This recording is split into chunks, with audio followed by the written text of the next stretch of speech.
Meet Joe. Joe is 45 years old, lives in Oshawa, and has worked in construction since high school. He's a pretty outdoorsy guy who loves to fish, but above all, he's a proud father of 3.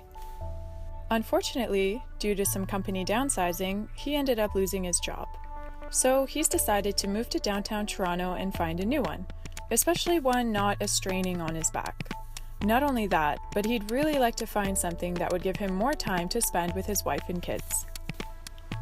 Joe has a lot to offer. He's great at team and project management, has superior organizational skills, and he's just the kind of guy you can rely on to get the job done. He's been trying to find new opportunities of work since he's moved downtown, so he's been consulting some of his friends. He's been looking at some job boards, reaching out to people at the local community center, and sending his, quite frankly, archaic resume, unfortunately to no luck. Joe has very basic computer skills since he's never really had to use it in his job. He can use email and connect on Facebook currently.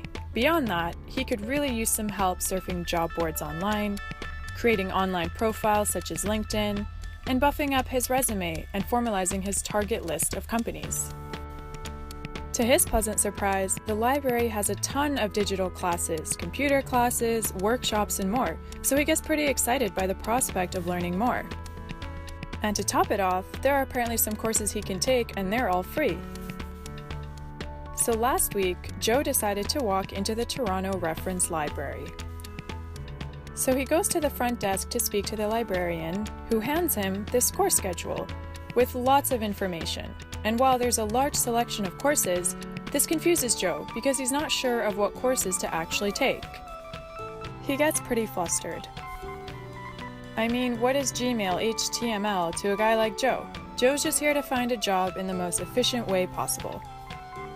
Now what if the course schedule could be tailored to Joe's overall goal of finding a job, as well as to his skill set, his preferred learning style, and more? Imagine that Joe gets to sit around with people just like him, people wanting to enter the workforce at a time when the landscape is changing so rapidly, people he can bounce ideas off and get to know more, all the while having the librarian facilitate his learning through online tools. And at the end of the day, Joe could take a series of classes and actually get accredited for them.